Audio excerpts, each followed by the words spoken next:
Not going to record it because it's a tutorial. Tutorials aren't recorded. It's strategy. People at uni are clever, you know. Well, at least the lecturers are. Oh dear. So we're going to have fun. We always have. Don't we always have fun? Doesn't matter. I get paid. Week 7. Are we week 7? Good. Do you know, I think you're a pretty good group of students. I'm going to give you a reward. Take 2 weeks off. Thank you. You're welcome. I'm pleased that you earned it.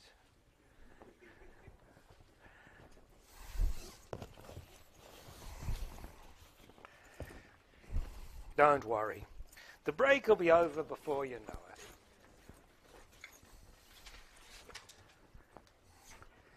So this is an important point, but very easy to cover. We won't take long because the next chapter is more interesting. But where's Afia? She came in and she left. Where is she?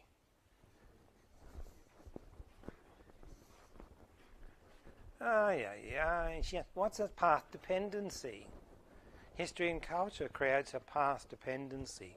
It creates a rigidity. That's the question she asked a while ago.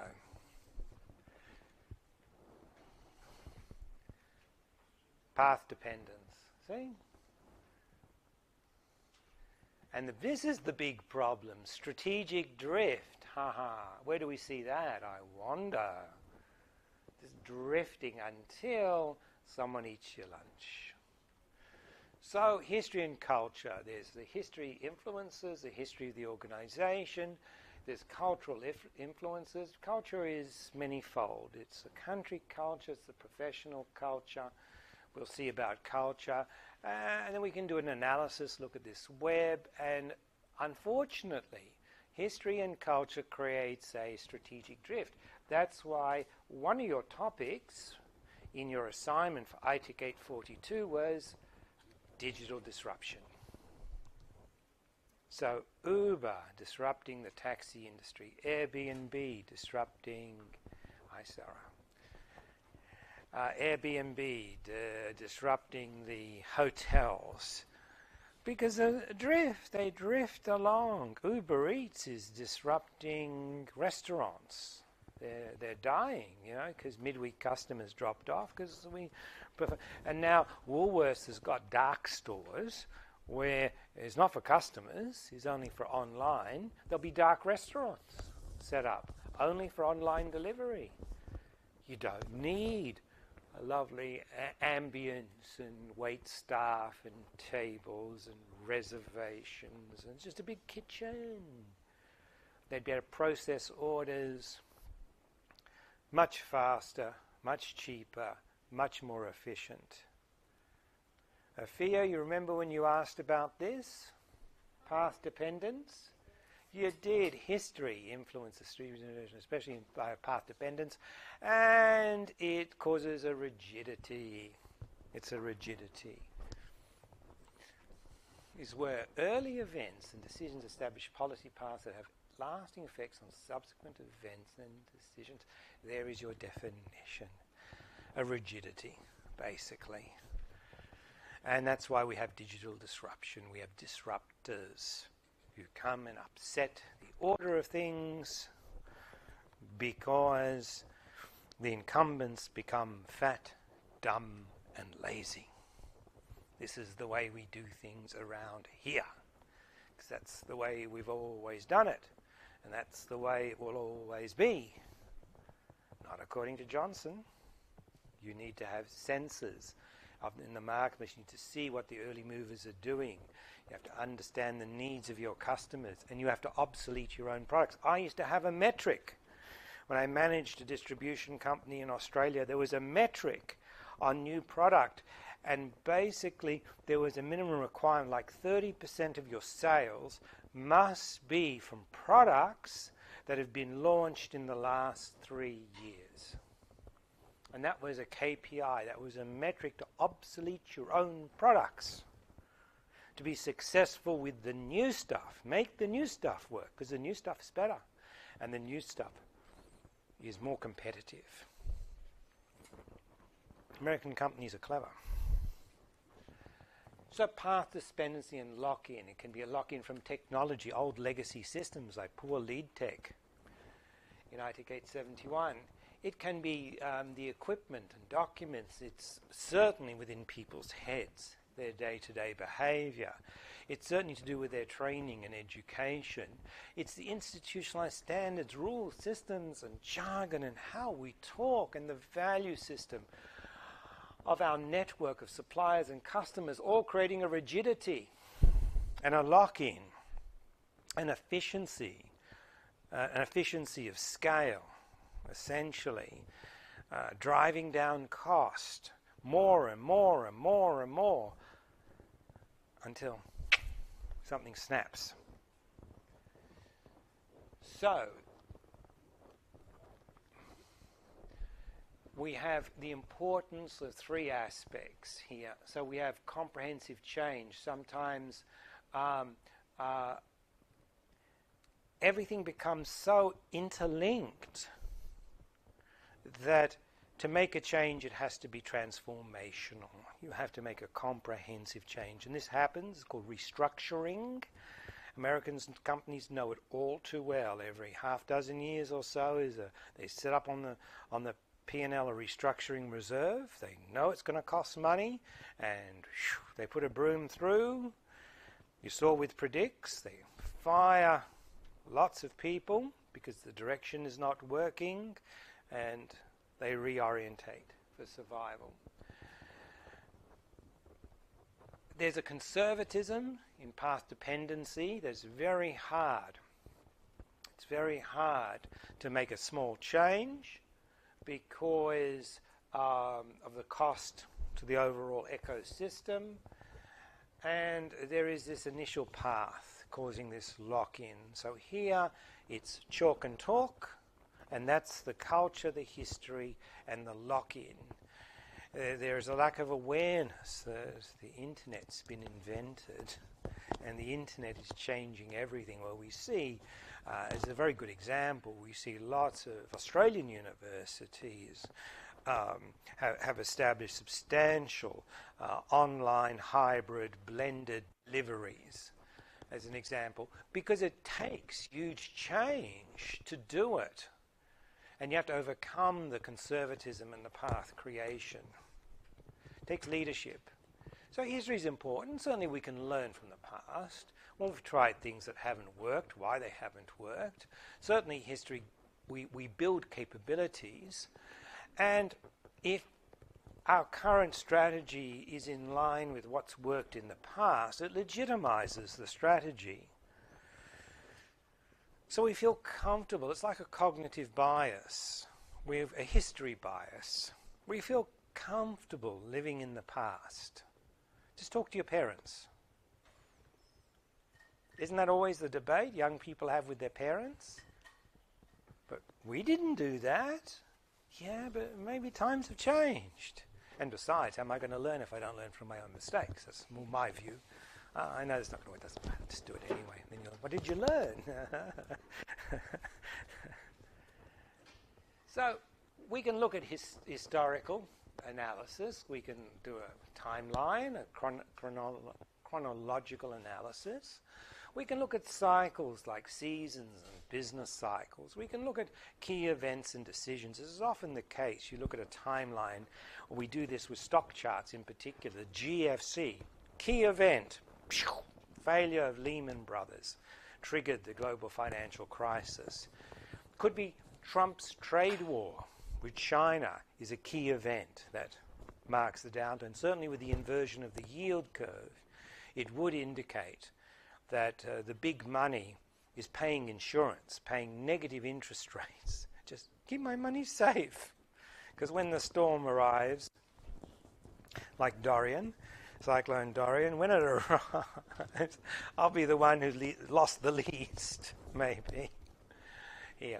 And there's lots of storytelling, like Lars Kamprad, the founder of IKEA. He would buy second-hand clothes. In the hotel he stayed, if you take a Coke from the fridge, he'd have to go to the local supermarket to find a Coke to replace it because it's cheaper than the hotel. Wouldn't work in Asia because they put stickers on their own drinks. And so that's not ours.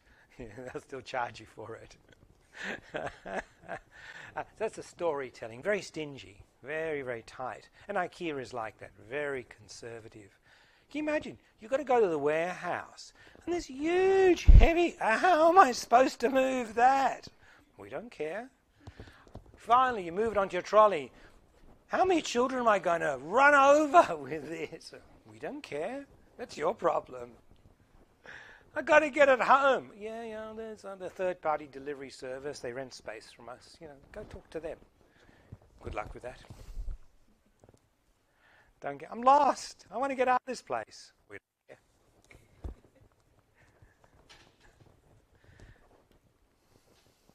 So culture, take it for granted assumptions and behaviors are shared within a group. Help to make sense of the organization. I just gave you the culture of IKEA. You see? So culture, certainly every country is different. A lot of you are overseas students. Isn't Australia different? Yes? Yes, yes. In good ways, bad ways, yeah? Yes? Yeah, good and bad, yeah? Some things you like, some things you don't quite like. Yeah, I get it. I went for a holiday in Europe this year. I hadn't been to Europe for a while. And I realized there's one little drawback in Europe. The food's not very good. Oh, it's European. I live in Chatswood, and I love Asian food. And so very hard to find good Asian food in it's all sausages. And, see? So different with different cultures. And then we have the field in which we're in. Accountants versus salespeople are completely different in their culture and how they think. And then the organization itself.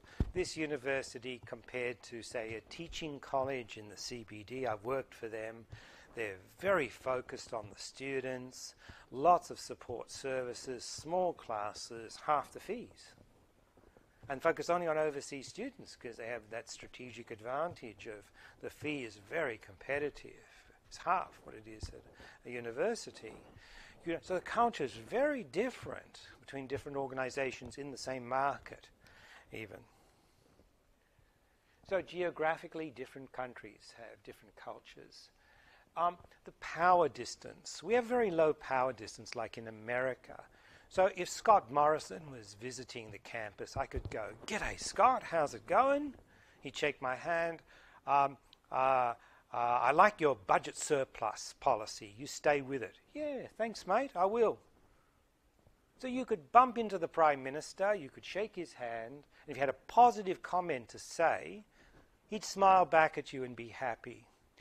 We had, Bob Hawke just died recently. And Bob Hawke was a very charismatic, very successful Prime Minister of Australia. He once got in trouble. He was accosted as he was going from one place to another. All the media were there, and he was accosted by an old guy that really aggravated him, really told him off, really abused him. And the press, he was still wearing a microphone from the press conference. And the microphone in the car picked up, he said, "Silly old bugger." The guy was a silly old bugger, And that was private. But boy, he got into a lot of trouble. If it was Li Jinping, the president of China, anybody who is protesting against the communist policy, lock him up. I don't want to see him ever again. Won't ever be seen again, right? So a difference in power distance, right? In different countries. You call me by my first name, call me Ian. Whereas in where you come from, maybe professor, doctor, whatever, right? So we have low power distances.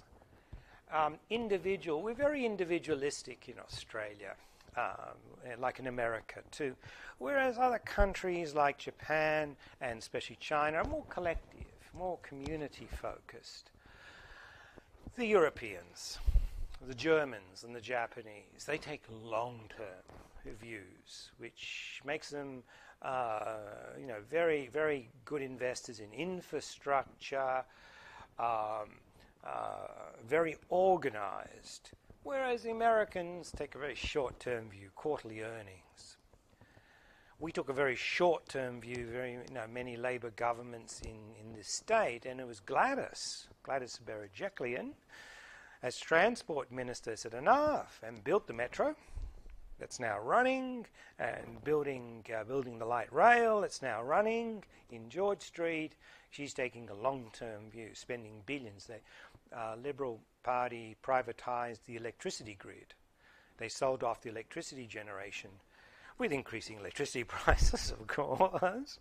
But, it's taking a long-term view. Uncertainty avoidance, that in America it's a badge of honour to have been a bankrupt.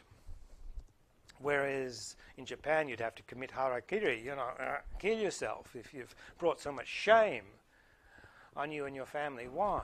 Why is it so shameful to have failed in Japan and a mark of honour in America? Why? Beg your pardon? Well, history and culture, but why? So it's a conservatism in Japan that you've borrowed money and lost it. In America it is, you borrowed money, you've lost it. That must have been painful, yes? Have you learned something from this? We think so. You'll be more careful next time, yeah? So in America, they see it as a graduation, as, okay, that exuberance of youth maybe needs to be tempered with a bit of wisdom, and you'll know better next time. So the organizational field, they had their jargon, their way of doing things, like justice and law firms and the courts. They all talk the same language about regulation, custodial sentences, fines, etc. Same thing with accountants and auditors and tax inspectors. They have their own culture, shared culture, business culture. You can't change that, nor would you want to. So categorization. They converge together around accountants, around salespeople, senior management. They group together. A recipe is this set of assumptions and routines held in common with the field and appropriate purposes. So, for example, we have a recipe here, the unit guide. The unit guide is the contract. If it's in the unit guide, I can enforce it. If it's not in the unit guide, can't enforce it. We have the performance standards for each assessment on which you are graded. We have our rules about plagiarism and discipline. We have all of these things, this recipe here. The recipe that you need an early assignment at the beginning of the unit to get you working. The feedback we give you on summative and formative assessments. Having an exam. And this is open book. I've changed the recipe a little bit for this unit. But open book still within the assessment, because the open book has its own level, especially for this class. We'll have its own after looking at question 3 of assignment 1. You guys are not good in general, not specific in this room. This is a bias sample. These are the more interested, to half of the class or less who are actually interested.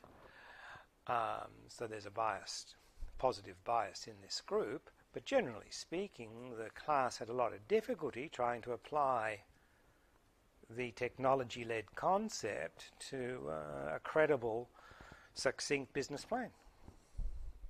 By and large, you struggled. From memory, I think you did fine. Yeah. But I think you were one of the few students who did that rather well. I mean, you'll know yourself that you did do a business case. Yes, I think you did. Memory serves me well. So this application, which is an open book exam, it focuses on application. So yeah, it has its own different. In other words, my open book exam is consistent with the recipe of a challenging exam. Yeah. So this is how we do things. Is it right? I can tell you the lecture tutorial modality in this university is broken because largely students don't attend. This is probably above average. So the recipe actually is not working at the moment, but that's a rigidity, historical, cultural rigidity that means we stick to the recipe because change is so hard to do. So legitimacy here, it has to adhere to regulation, to the expectations of the stakeholders and the recipe. This is a very good point. If you have a look at forecasts from analysts about the iron ore price, interest rates, the economy, whatever it is they're forecasting, they all seem to forecast fairly similar for a very good reason. Imagine you look at the data, you're an analyst, you look at the data, and your forecast is different to everybody else. You change it.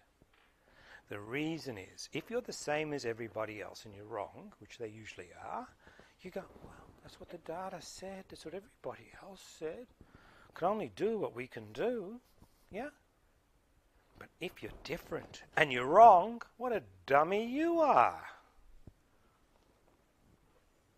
You stand out. Yeah, it is. And it's the recipe, and it's the expectation here. A bias, yes. That's why we like machines. We like AI. AI can look at the data and not be biased, and not follow the herd. Say, this is what the data says. So it's living in interesting times. So culture is the paradigm, these taken for granted assumptions that students will learn best by sitting them in plastic uncomfortable chairs and torturing them for hours on time with endless PowerPoints. That's our taken for granted assumption. Is this assumption right? Yes or no? Yes, very good answer in my opinion. I agree, less and less so. Less and less so. I've been in that chair. It's uncomfortable. And I'm tired now. Enough! But that's a taken for granted assumption. And then we have our behaviors and our beliefs and our values.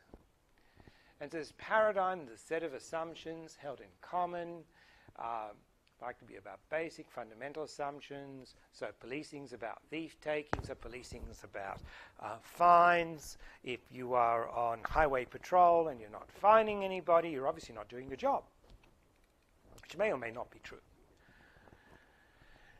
So there are subcultures, of course, here. Different divisions within a multinational are going to be very different. Different functional accountants to sales are going to be different. The different work that people do will create a different subculture. Us contractors are quite different to the salaried staff. Stephen will be very well behaved on Wednesday. A feigned enthusiasm. Yeah? You'll find. It's a different subculture. I can speak my mind. So even within the same organization, different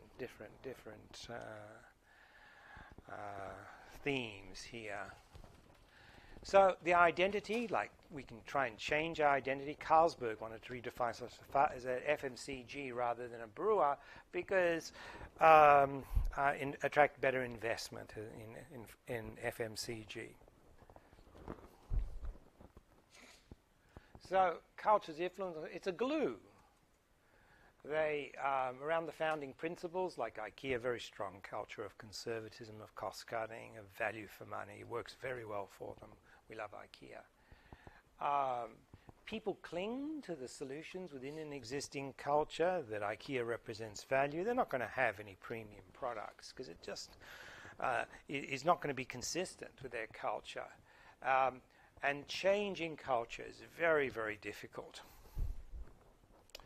IKEA will be threatened. For example, I was looking for a wardrobe and the IKEA products weren't particularly suitable, and then they weren't even in stock. I went, oh my God, I've got to look outside of IKEA. And Bunnings had flat pack, the same idea, but you get a lot of help in Bunnings in getting it off the shelf and getting it to your car. Thank you very much, Bunnings. And the quality of the product was fine. It was all made in China. So the competition have copied IKEA. And the directions were fine. I didn't have too many extra pieces when I had finished assembly. Now, it wasn't quite as good as IKEA. They weren't quite there yet. The tolerances weren't very good. There was a backing board that had to fit in. And what they had done is it was too big, the backing board for the whole cupboard. So it's two sections. That's fine. And then they had a clever plastic strip where the grooves of the bottom board fit in the bottom of the strip. And then there's a groove on the top for the top board, and you put it in and everything, and you push it down, and it was like a couple of millimeters would stick out, and so the whole side of the wardrobe that has to reassemble, this is the main assembly where you put the whole side on, doesn't correctly fit. The tolerance was just too fine. And I disassembled and tried it again.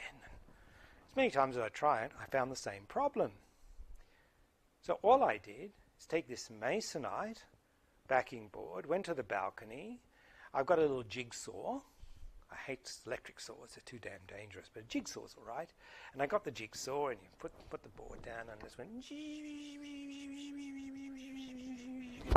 5 minutes work here and just took a couple of millimeters off. Then dropped it in and put the side on. You can't see the rough edge because it's buried inside. Fixed, yes. So never has ever happened to IKEA. Never with an IKEA product have I had to get a jigsaw out. But these guys were just too clever. Just maybe in your model, in your computer-generated model, it works. Maybe you guys are really good assemblers. When you tested it, it works. But when I did it, it doesn't work. Because masonite, you can't go banging it. You're just going to fray the edges. And it's quite tall, Didn't have a solution.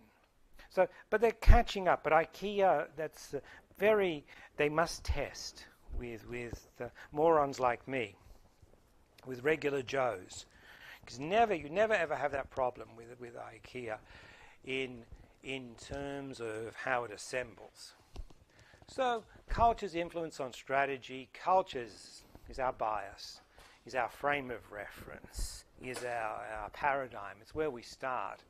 So we develop our strategy based on culture, and then we implement, and then we gain a certain performance. Now, if the performance is unsatisfactory, we can try and look at changing culture. We can try and reconstruct or develop a new strategy or tighter control. So usually we start at the top, step one. I did it the wrong way. So step one is, must be fine if they're not following orders.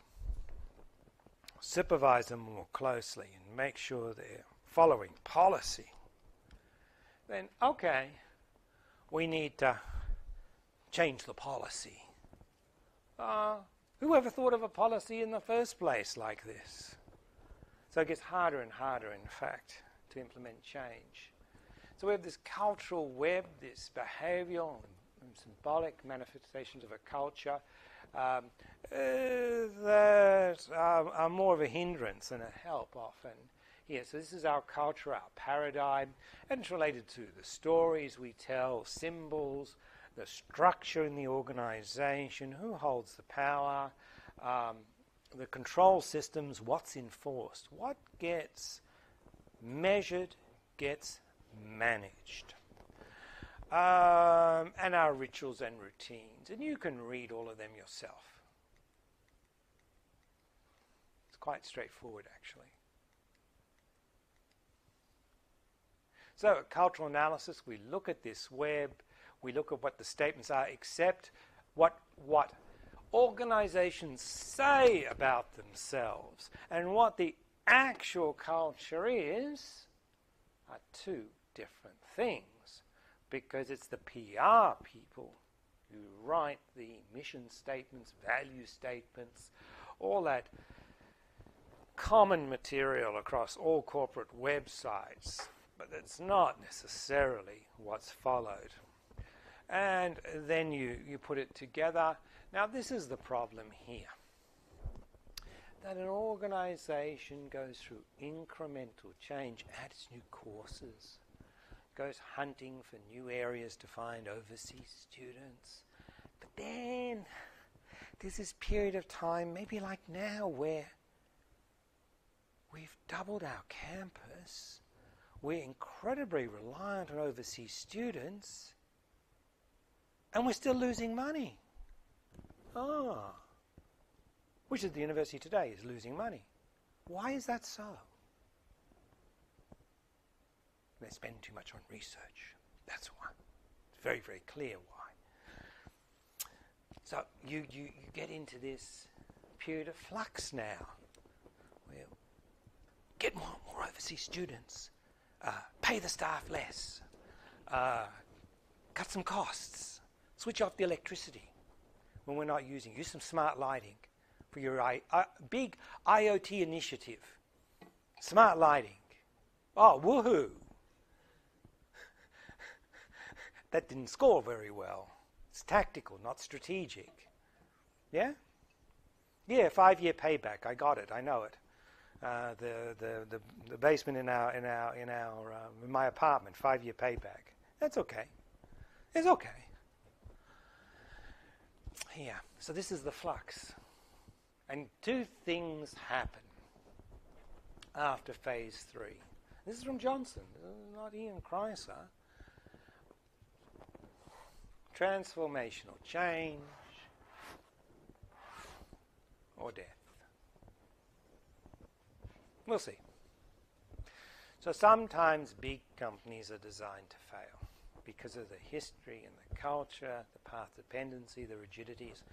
Our story on Formula One is going to be a brilliant story. It's a brilliant story of ever-improving lap times, performance, engineering, aerodynamics. It never stays still. They changed from huge, V8s, the Jack Brabhams.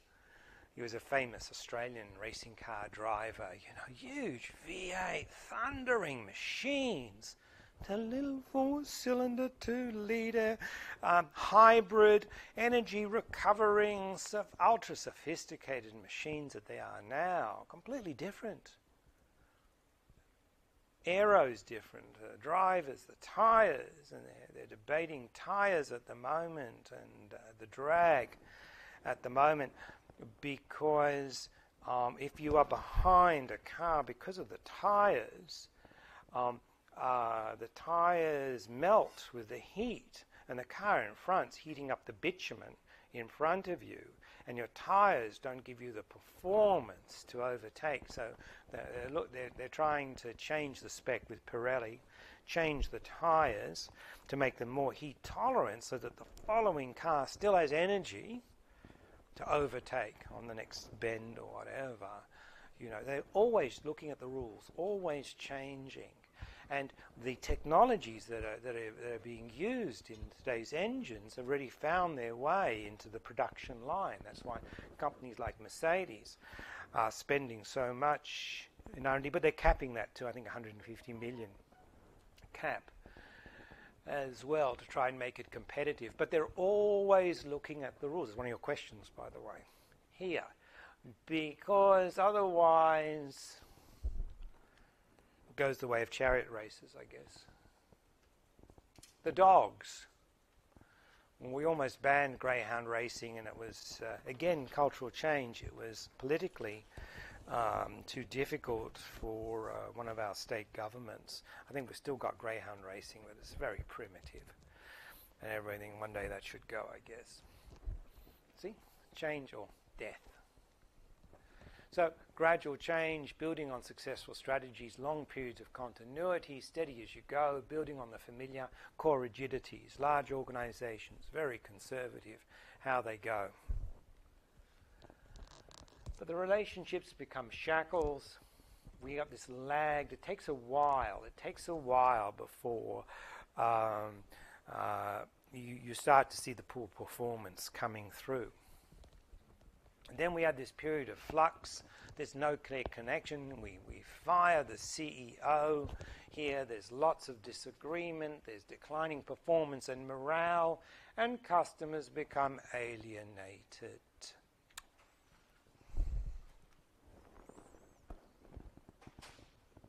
Appropriate? The organization dies, goes bankrupt, into receivership, is taken over, or implements transformational change, multiple, rapid and fundamental change. Sounds like Michael Hammer, doesn't it? Those words. So, history and culture, path rigidity. It's how we got here. You have to respect the strengths of the organization, the capabilities and resources. That's fine. But not to the point of a rigidity. This is a very important chapter here, and I'll need some good examples to try and explain it. But these are Michael Porter, and these are some classic strategy models. As we look at business strategy and models, we are chapter 7 now. So now we're looking at strategic choices. We've looked at the environment in which we're operating in. Last thing we looked at was history and culture. But now, where's the go forward? How do we develop strategy? What models can we use? So what are competitive business strategies? So we've got strategic choices. We can choose the business relative to our competitors. So Macquarie is a research-based university, akin and aligned with UTS and UWS maybe, but not in the calibre of Sydney and New South Wales. They have a different strategy. They're G8. They see themselves as the premier universities where there used to be a John West. John West has the tinned salmon. John West makes tinned salmon, tinned tuna. Yeah? You know John West? So John West would advertise. Beg your pardon? Yeah. Yeah, very good. So, yeah. So there's John West. So what makes John West good is the fish that John West rejects. It's a great ad. This is a Chinook, this salmon. The meat's not flavoursome, not tender. No, throw it back. We reject this one. The fish that John West reject. So the G8, their strategy is setting very high standards and rejecting those that don't meet the standard, don't keep up with the standard, toss you back into the ocean. So they choose their positioning. Macquarie had no choice because it was late in the game and it chose to be different. So we'll have different courses. But now it's still trying to compete with medicine and law, which is the classic strategic advantages of the G8. Whereas Macquarie did for a long time carve a very successful niche in finance, in accounting, and carved a very good niche with MGSM, the Macquarie Graduate School of Management, taking a high road. But they've lost share in those segments. And they're not what they use. The faculty, ironically, the faculty of finance and economics is losing money. A whole faculty of accountants and economists And you're losing money? That's an irony. It's because the structure is too bloated relative to a falling student load and the management not wanting to cull the faculty and resource commensurate, because they're not experienced business managers, they're academics. And they just won't do the transformational change. They don't understand about restructuring, redundancy, change. It's a fact of business here. So the strategy, what's our position relative to our competitors? Our strategic decision, our choices of products, industries and markets to pursue, and the methods. Do we grow organically? Do we acquire? Or do we form alliances, which is a very interesting new world of alliance, of global supply chains, which an imbecile called Donald Trump is trying to disassemble. Another imbecile, Boris Johnson, is trying to do the same thing, and at least the UK Parliament has cut his legs off, Boris Johnson. I got to love the Westminster method. Because we follow the Westminster system in Australia, and the Parliament has the power, not the Prime Minister. Yes, Scott Morrison is important, but he doesn't wield individual power, only as the leader of his party at the pleasure of his party. That's why we had so many Prime Ministers change. They've tightened it up because it got ridiculous. A revolving door of Prime Ministers. For a while there, we had like 10 Prime Ministers in 3 years or something. It was crazy.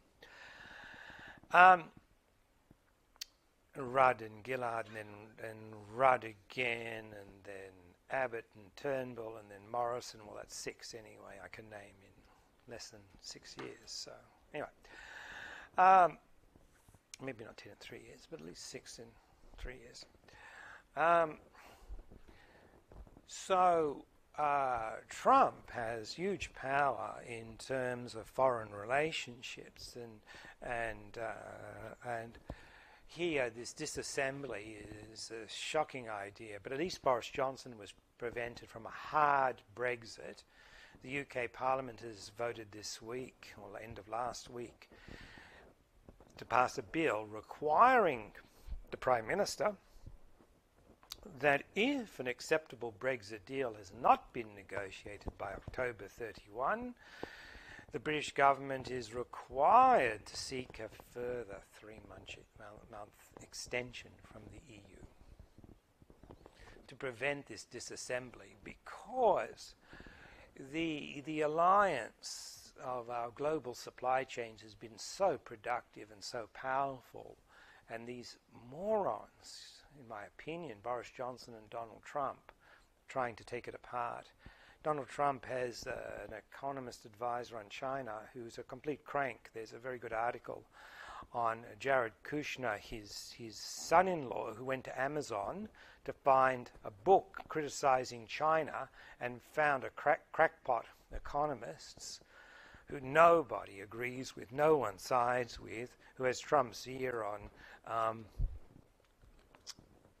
creating and prolonging a tariff war, a trade war which only harms both. So alliance has been successful, but politically we're getting more and more problems here. So in terms of strategy, we'll talk about cost, leadership, differentiation, focus, and hybrid as generic. Michael Porter's 4 generic strategies. But there's interaction, of course, with the competition. And we've got different business models that we'll talk about. So we go to market with strategic business units. For instance, we are in the Faculty of Science and Engineering. Is engineering not part of science? Isn't engineering a science? But we have to have science and engineering, which is interesting, but that's our faculty. And then you're enrolled in the computing department, yeah? Well, we talk about some things relating sometimes to computing, yeah? So that's our strategic business unit. This is our targeting a specific group and targeting the right resources necessary to cater for that market. And there's synergy across the university, across the different business units. So we have SBUs to decentralize the initiative. Each unit can pursue their own strategy here. We can vary our strategies with large corporations, and accountability. Each one should be profitable. Telstra is a good example. So the even Big Pond, the ISP, it has corporate customers and a corporate division where they do leased cable, leased optical fiber lines for very high speed, very intensive applications that are very expensive and very secure. And then they have public internet, and they are a retailer now for the NBN, and they're retiring a lot of their ADSL capabilities as NBN is being rolled out. I use TPG, and TPG now building has their own routers. They do fiber to the building. So I pay $60 a month, and I get about encrypted, about 25, 30 megabits per second consistently, unlimited. So I get value and performance because it's fiber to the building. So each business, then Telstra has mobile, and it has a retail, and it has a business-to-business arm, even within mobile. And then they're running out their 5G, which will be a premium service. And so you can pursue different strategies by segmenting your market and then segmenting your structure, having multiple divisions. So Michael Porter talked about generic strategies. And this is a very important 2x2 matrix, where to be competitive, either you're offering value or you're offering something different. And you can offer your value or difference either to a very large market or to a very narrow market.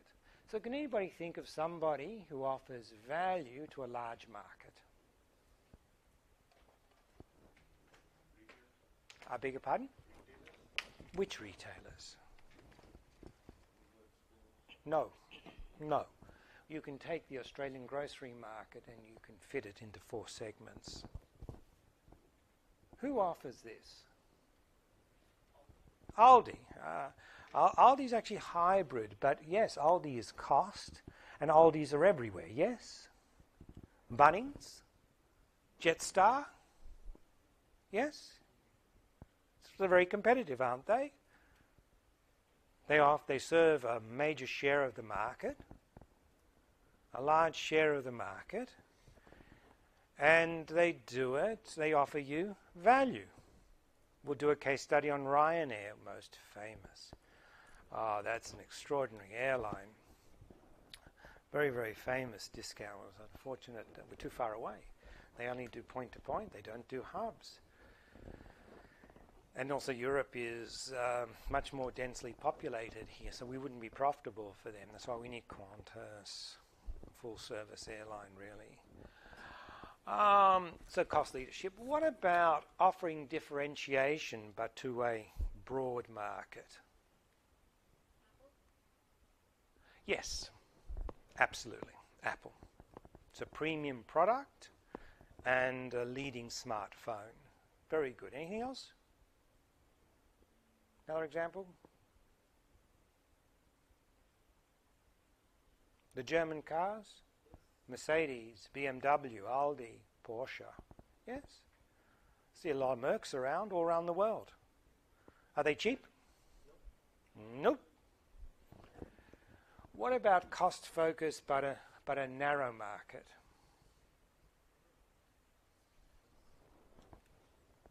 In fact, that's actually Ryanair. It's specific to Europe. So the niche low-cost airlines, specific like Southwest in the United States. So specific to a region, AirAsia, Southwest, Ryanair. Not broad, specific, but low cost. And then we have small market and differentiation. Any ideas? Absolutely. Absolutely Ferrari. The luxury cars, there's no doubt, they're handmade, there's a waiting list for them.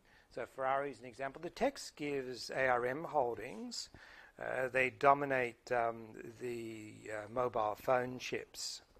So they're not cheap, but they're very effective in a very narrow niche. So expensive. So this is expensive. Here, the differentiation strategy is expensive, but you can have economies of scale and be upmarket. That's okay. All of the fashion brands, Prada and Gucci and Chanel. Just walk along any premium Bond Street in London and Elizabeth Street, Castlereagh Street here in Sydney. Every capital city, every city will have a luxury goods retail area. Rodeo Drive in Los Angeles. And so that's differentiation with a broad market, but then you can be very narrow, yes, as well. So they're competitive strategies. They work. So cost, if you want to be cost leadership, you need low input costs, you need economies of scale, you need experience, and very good product process design, like Aldi, like IKEA. If we look at theoretically here, we have certain costs and we make a profit, we can try and reduce our cost and make a big profit, but usually the customer sees through that. So usually we need this. We need to be an Aldi. This is an Aldi. Aldi, not to be ridiculously cheap, but cheaper.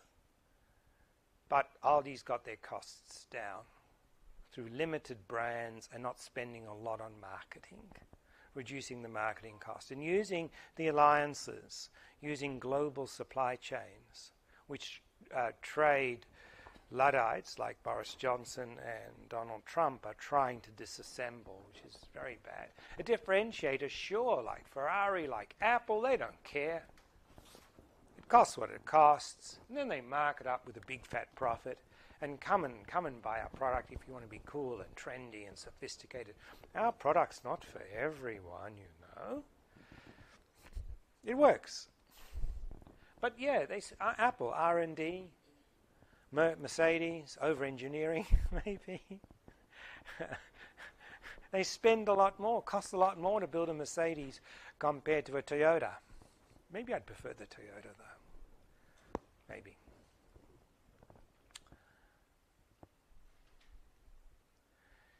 So we can be with parity or proximity. So differentiation here, we have to know who our strategic customers are, on whose needs the differentiation is based, and the key competitors, who our rivals are, and who may become a rival.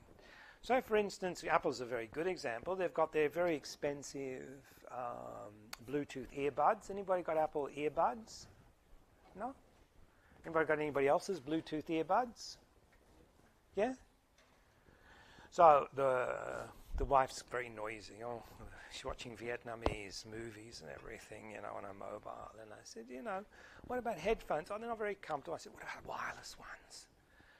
And I looked at the reviews, and Bose was rated much higher than Apple, and they were cheaper, about 200.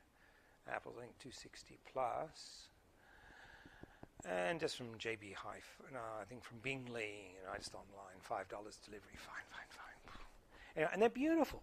Oh, they're really cute, you know, really well engineered. The sound's fantastic, and they have this most fantastic charging case, you know. The buds just drop in magnetically there, and the case will charge them for 20 hours, and then you charge the case after 20 hours, and it has 4 lights to tell you how much power is left in the charging case.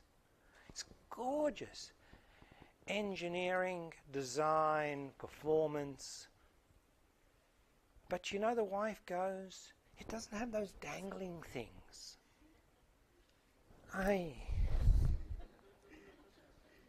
dangling things look so stupid and ugly. And why would you want them anyway? But that's always the case with Apple. It's from a marketing, a reputational strategy. I think I'm too stupid because I just don't get it. I never got the iPod with the wheel and everything. I still to this day don't like iTunes and the way in which it stores music and categorizes music and everything. I'm not their strategic customer. It's not me. Okay, I'm too old maybe. Technologists don't like Apple usually. Usually we don't. But we're in such small minority. Apple can afford to. Having said that, in my bag is an iPhone. So there's usability and everything. I like my iPhone. But the bud thing and the iPod thing, and I don't know, everything. But yeah, she's not all that happy, even though they're gorgeous. And they sound, the sound you get from them and everything. It doesn't have the ugly. They're really ugly. It looks like it's going to fall out of your ear. All this weight. Were they earrings or something, Where the Bose ones fit really discreetly, nicely in your ear, There's a whole series of different fittings and everything. I don't know. So strategic customer. Apple's very, very clever to find that strategic customer. And so, Dyson, they're crazy. A handheld vacuum cleaner, yeah, great idea and everything. You can get them $150 or something from Kmart. But, maybe the Dyson's a bit better quality. Work a bit better? How much do you think it costs? Oh, yeah, about $1,500. 10 times the price. I would pay double. I'd pay $300. Yeah? Something engineered better, works a bit better, sucks a little bit better. I'd even pay twice as much.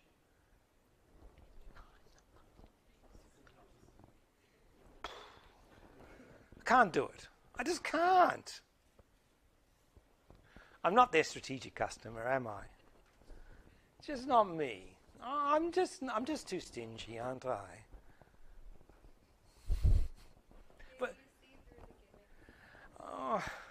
It's just not me. They're successful. Dyson and Apple are very successful. Never argue with the tape. That's Jesse Livermore, a famous trader. So the tape is the stock prices, the traditional stock prices, from the 1920s or whatever. You have a tape machine, that tells you the stock price. Never argue with the tape. If they're successful, never argue. What they're doing is right. If you're losing money, go figure. You got to go figure, right? I think I can argue a case here. There's something wrong.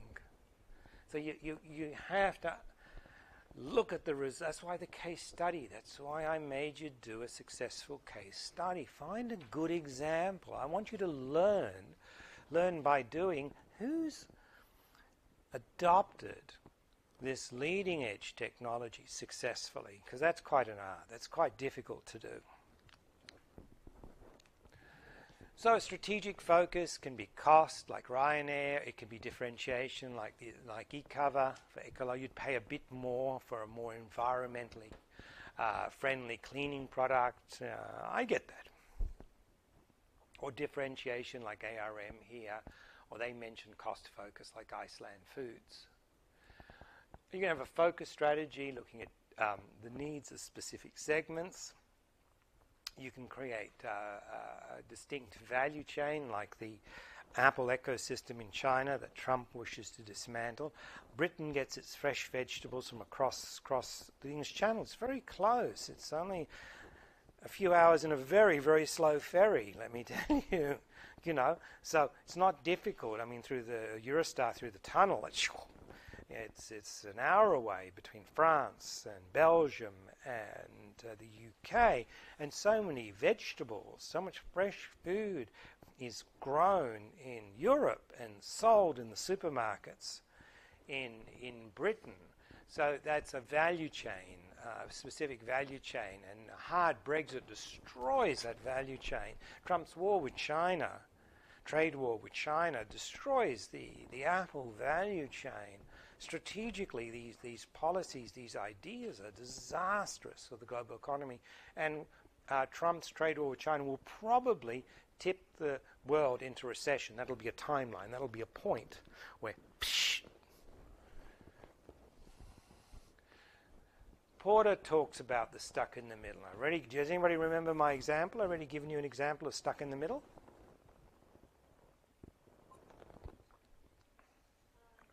Virgin. They're stuck in the middle. Are they a cost or a differentiator? Cost focus or differentiation? Which one are they? Jetstar eats their lunch. Jetstar's much cheaper. Beg your pardon? Neither. Stuck in the middle. So Michael Porter would have told them in the 80s, it's never going to work. That was politics. It was John Borghetti. John Borghetti was a senior executive in Qantas. And Alan Joyce, this Irish, homosexual, short little guy who founded Jetstar, was very successful. And Alan Joyce got promoted to CEO of Qantas. He's been CEO of Qantas for the last decade. He's been very successful. John Borghetti got upset.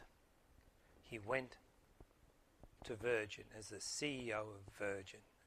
Said, we at Virgin are going to compete against Qantas, and tried to make Virgin a Qantas, when in fact Virgin was very successful with the strategy of Richard Branson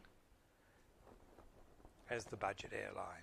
So successful that Qantas ran scared and created Jetstar after Virgin to compete against Virgin. So it's political, very political. Borghetti screwed up Qantas. He screwed up Virgin because he wanted to take share of Alan Joyce, personal, of Qantas. And Joyce has been very, very successful. So combining generic strategies, you need to have separate strategic. If you're going to combine strategies, you need separate strategic business units. And that's why Jetstar is completely separate to Qantas. You can't use your Qantas frequent flyers on Jetstar. If you're a Jetstar passenger, you can't go into a Qantas lounge. They'd laugh at you. Different business unit. Completely could be co-ownership to the customer is irrelevant. If you're combining it, you need to use innovation and technology, which is what Jetstar did, much more cost-effective systems and processes and different management here. And if you try and combine, you'll get stuck in the middle. But you can try a hybrid. And we'll show you a hybrid in a moment. So Southwest Airlines, and this was Virgin too, Virgin copied Southwest. They were the first to do it. You'd get on a Virgin flight, and within the announcements and everything, they would be very funny. There would be lots of jokes and everything. And then now the other airlines have picked up on it, and sometimes the safety videos are very, very funny sometimes. What they're trying to do is combine low cost with friendly service. Jetstar is very reliable. No nonsense, you know. I've never had a problem with Jetstar.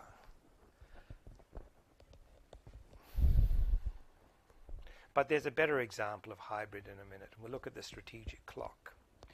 So the strategic clock has got price here from low to high, and it's got the perceived benefits from low to high. So high price, high benefit, the Ferraris, yes. Here, a differentiation strategy. It's going to cost you, but you're going to get so much. Or your 5-star hotels.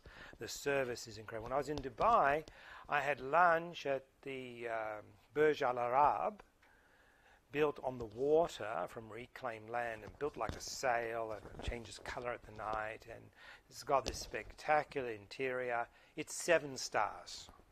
Burj Al Arab is 7 stars. Lunch wasn't cheap. It was nice. It better be at that price. And that's what Dubai is doing, is differentiating itself as a tourist destination. The Burj Khalifa is, the viewing deck is 168 floors, no, 125, but the height of the building is 168. And I went up to in the Shard in London, which was like 66 floors, and I went, so what? And took 2 lifts to get there, where you go up to 125 in one go, 1 minute, 1 lift, straight up. The Burj Khalifa. So that's a differentiation strategy. High price, but high benefit here. Hybrid is Aldi. Very, very clever to have low price and high benefit, high quality. That's what makes them so successful. You never have a quality problem with an Aldi product, even though it's almost guaranteed to have cost you less than Coles and Woolworths. IKEA is the same. I never have to get the jigsaw out, ever, on an IKEA product. It's not in, good quality. The instructions are very clever. They give you all the tools you need. And if you lose a part or missing a part, you just go to a IKEA store and give it to you. No questions asked, of course. So hybrid strategy, both benefit and price. And then you've got your low price, your cheap and cheerfuls here, the discounters, the Ryanair and Jetstar and Kmart and Lowe's for menswear. Cheap and cheerful, yeah? I like cheap and cheerful sometimes because you have low expectation. Whereas sometimes when you pay a lot of money, you get a bit disappointed. Yeah? So even if you're not a struggling student, even if you've got a normal income or above average income, cheap and cheerful is still good. Why not? So we all like cheap and cheerful is what I'm trying to suggest. That's why we like our fast food, McDonald's and Burger King and KFC, Macquarie Food Court. It's a lot better and cheaper than the stupid containers. Which direction, I don't know. That way? Was I right? Okay. Containers. For years. Horrible. And I'd suggest that fits here. High price and low benefit. It's not competitive. It alienates customers. The strategy clock. Very clever. It's a differentiation. There's a range of alternatives. So we can differentiate without price premium, 12 o'clock, 1 o'clock, 2 o'clock. So we can have, nuances there. 9 o'clock, 7 o'clock, no frills here. So hybrid, to enter markets and build position quicker. Aldi's taking share of Coles and Woolworths. Very clever. Jetstar, just taking it away from Virgin, eating Virgin's lunch. It can be aggressive to win market share. The Chinese mobile phones, but Huawei is in a bit of trouble because of Donald Trump and no access to American technologies. They won't be able to build the phones soon without some of the chips made in America. You really want to pick a fight with that huge panda bear that's got claws and teeth? He's dangerous. Donald Trump's so dangerous from a strategic perspective. His gut instinct is wrong. He's just a big bully. His advice, there's no adults in the room. He got rid of all the adults. The turnover in the White House is extraordinary, the way he fires anybody who disagrees with him. And the Democrats won't impeach him because that won't work anyway. The American public are too stupid to follow the impeachment argument. And then the Democrats look like they're obstructionists. And I don't know. I really don't. So this hybrid strategy, IKEA, and we looked at H&M. We did H&M. H&M's a very good example. Fast and cheap fashion. It's good fashion, but it's cost efficient too. It's a hybrid strategy. Non-competitive. Look at that. The only time it can be non-competitive is like bureaucracies. You've got to pay the tax, you've got to join the queue, you've got to suck it up. It's a monopoly. But if you had any choice. We see the Chinese is very interesting. On WeChat, they can order virtually anything and pay for it and having it delivered instantly. Yet they walk into a normal conservative store and they have to talk to the salesperson first, who'll show them the item. Then if they wish to buy, they have to talk to another salesperson who will then go out and try and find the item. Then when they've got the item, they go to a third salesperson who will take payment and wrap it up. No wonder they're all fleeing to online because it's not competitive. The traditional Asian department store with all of its multiple layers and all of the fuss and muss just leapfrogged with WeChat.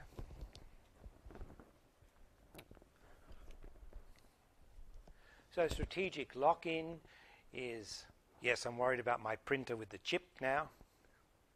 Still haven't exhausted the ink cartridge, the toner cartridge on the old printer, but when it gets too warm, it jams. I'm going to look forward to tossing it over the balcony. I live on the 22nd floor. No, I won't do that. I'll look forward to I'm just waiting for that cartridge, you know. Can you please finish already? But then the new one, I'm told if you don't update the software, the chip won't work. I stopped into Cartridge World. These guys ought to know, because their whole business model is about supplying fake cartridges, refilled cartridges. You're still in business.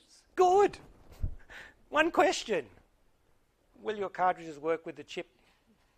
Yeah, if you turn off the software update. I'll try it and I'll come back. Not really. I can buy it from InkStation even cheaper online than Cartridge World, because Cartridge World needs advertising, needs shop fronts, and InkStation's just an e-tailer and is even cheaper still. Cheap and cheerful. The value model, you see? Low cost is a competitive strategy. Even if you have the means, why do you want to waste the money? Unless you've got lock-in, then I've got to scratch my head, don't I? I don't know if they've got a solution. We don't like lock-in. As an example, I just finished seeing a series recommended to me, Warrior. Anybody heard of Warrior? I'll recommend it to you. It's based on the writings of Bruce Lee. So Bruce Lee pitched a TV series to the American networks where you have a kung fu martial arts expert in the Wild West.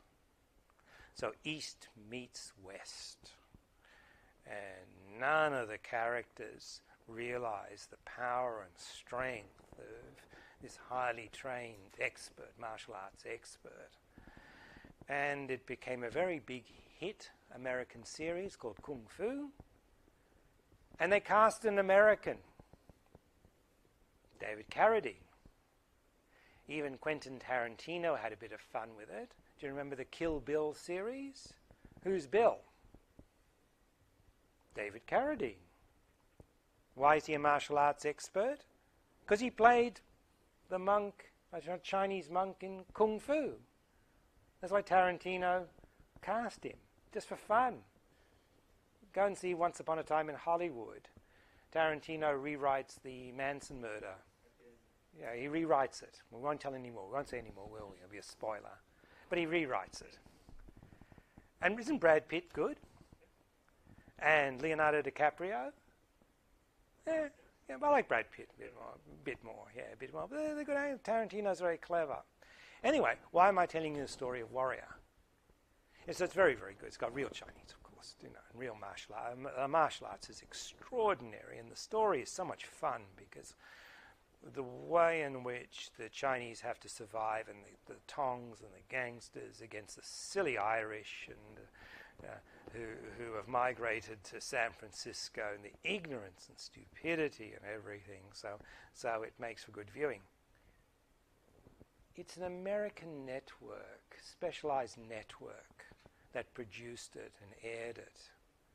Can I even subscribe to this network? Could I even buy the product if I wanted to?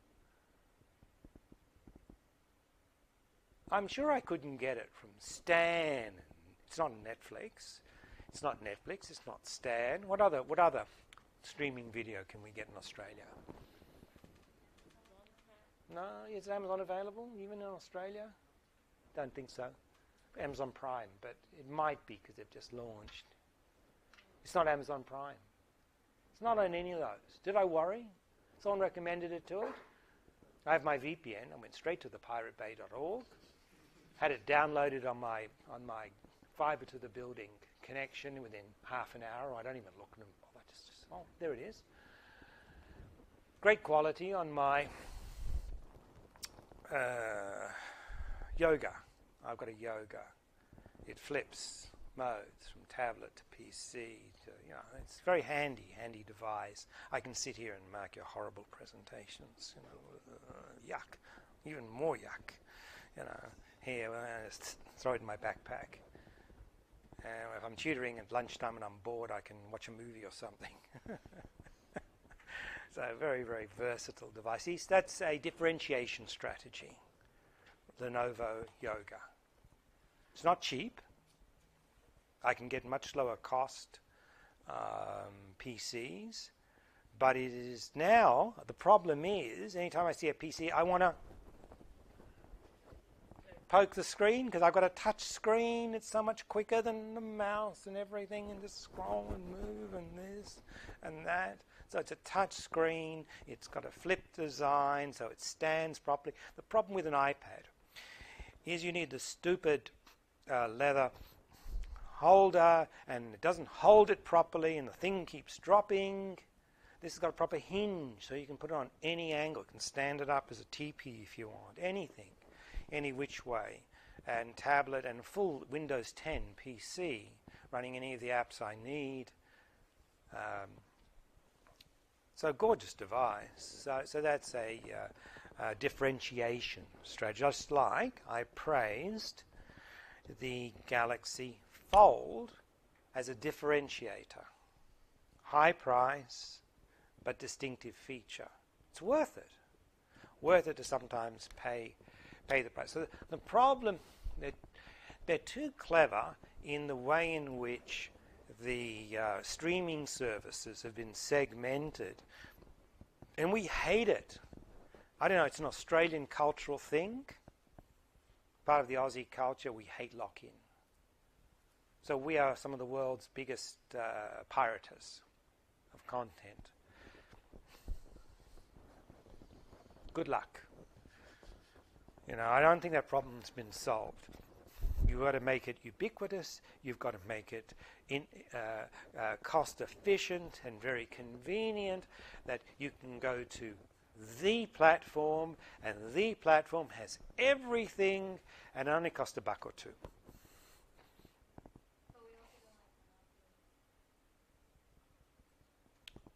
I wouldn't mind.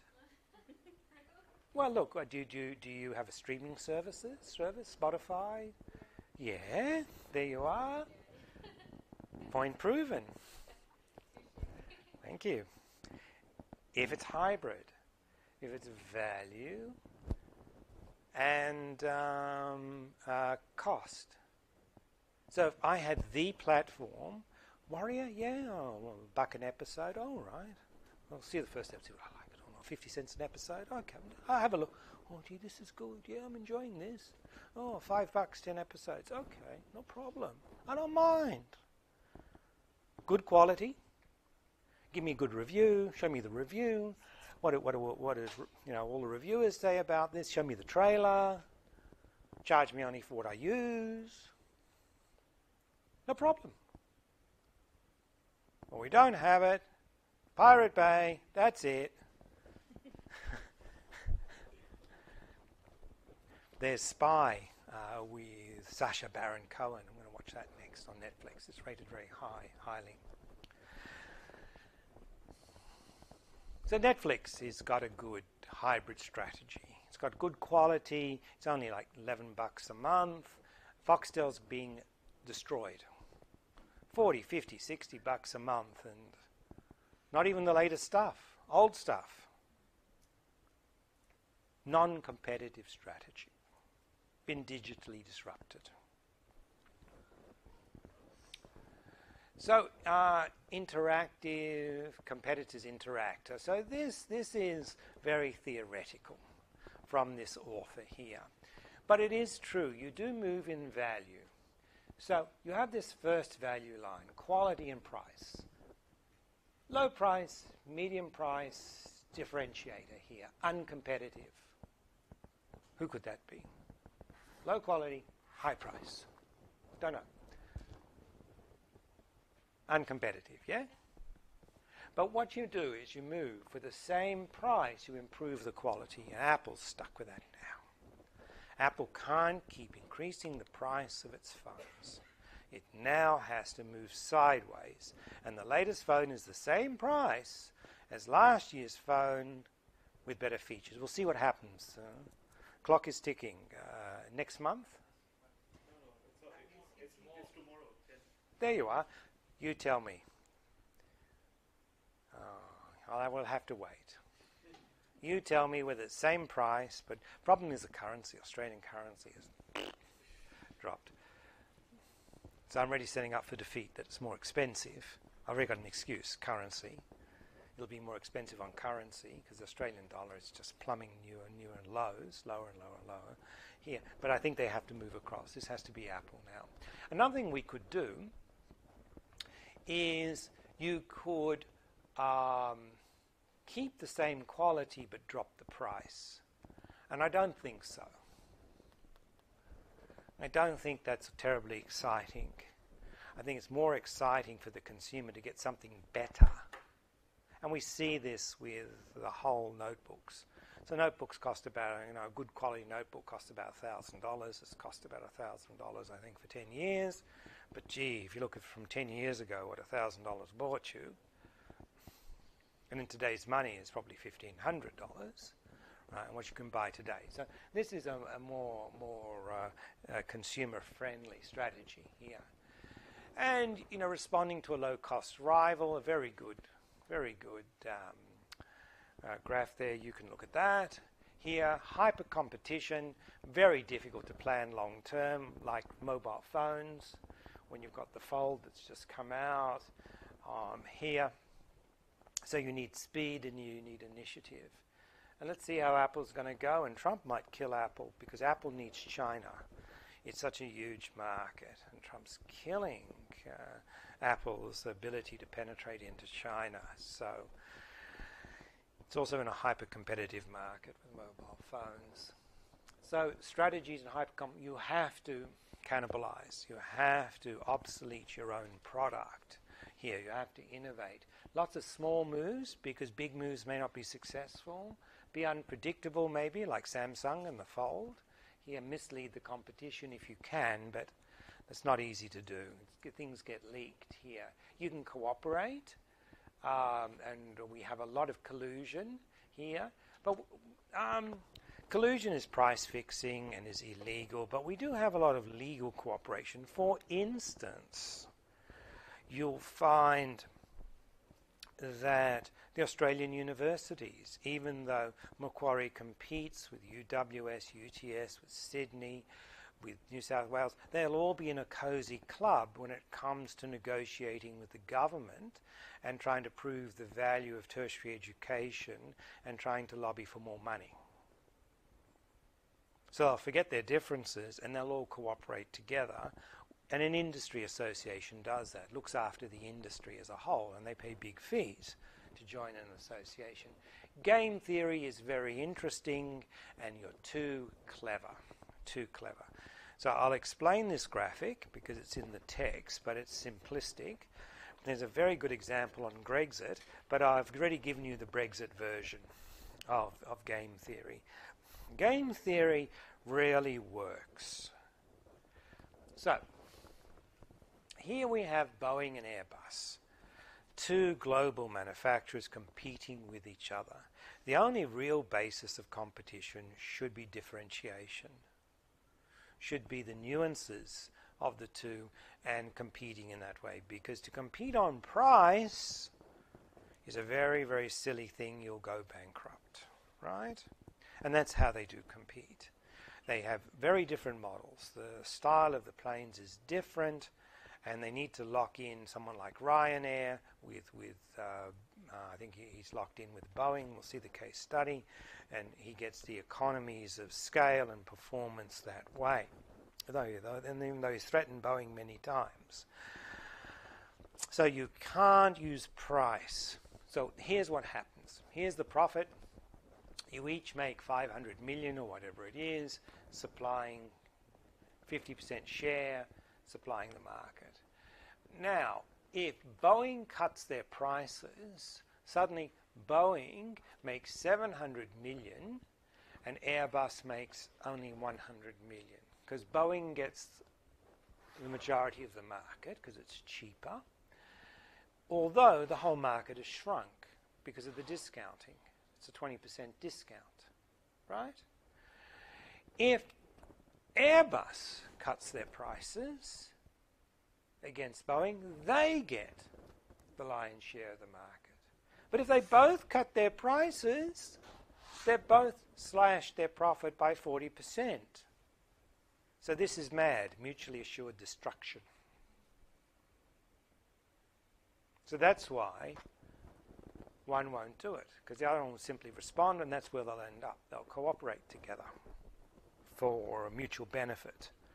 So this is very superficial. There's a very funny story here about Yanis Varoufakis. Funny name, yes. And he taught at University of Sydney until 2000, and he became the Greek finance minister. And he was a self-proclaimed expert in game theory. And he got it so wrong. So, the Greeks have always had an economic problem. They spend much more than they earn. Greek social services, supporting the Greek population, the government always spends more than it collects in taxes. And the EU should never have let them into the EU because they can't meet the financial requirements and they can't depreciate their currency, which independence would have given them. The drachma would become the peso, would become very, very cheap, and we'd all love Greek island holidays because it's so cheap and all would be well in the world. But they're part of the EU. So they're the euro, and the euro is too strong, too expensive. So the Greeks wanted to default on their loans to the ECB. And Yanis here, with game theory, took on Angela Merkel. Seriously? You're going to do that? Because Germany really does control the ECB, because Germany is the biggest contributor to the ECB. And what his idea was is, we're going to threaten default on our loans. And you, the ECB, are going to take a haircut. You're going to write back our loans. And you're going to give us an extended repayment time and a lower interest rate. Otherwise, we leave the EU. So there. So the ECB said nope. Then the Prime Minister, Alexis Tsipras, took it to the Greeks invented democracy. They did. It's a democracy, took it to the people. Hey people, do you want to meet our covenants for our loans and continue the austerity program, which is cutting back on pensions, lack of hiring of public servants? The ECB insisted on austerity to try and rebalance. Or do you want us to default on our loans, leave the EU, and not have austerity? What did they vote for? No austerity. We don't like austerity. It's painful. Let's default. So Tsipras goes back to Angela Merkel and says, we're going to default. Immediately the ECB cut off cash to Greece. The banks realized we don't have enough cash. All the banks closed. All you could withdraw was something like €50 a day from an ATM machine. All the stores closed because the banks weren't processing any of the electronic payments. The only way you could buy anything was with cash. The economy came to a stop, a halt. Tsipras went back to the ECB.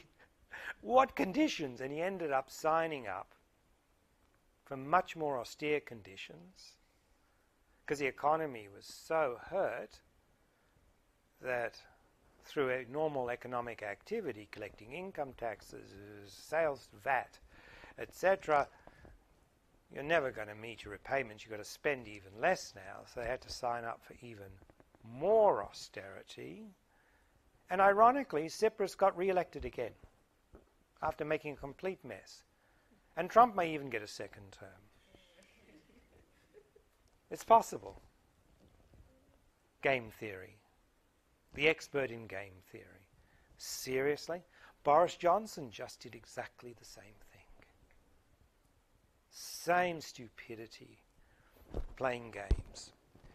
He suspended Parliament for 5 weeks. Getting in front of the cameras, you should have seen this pathetic performance.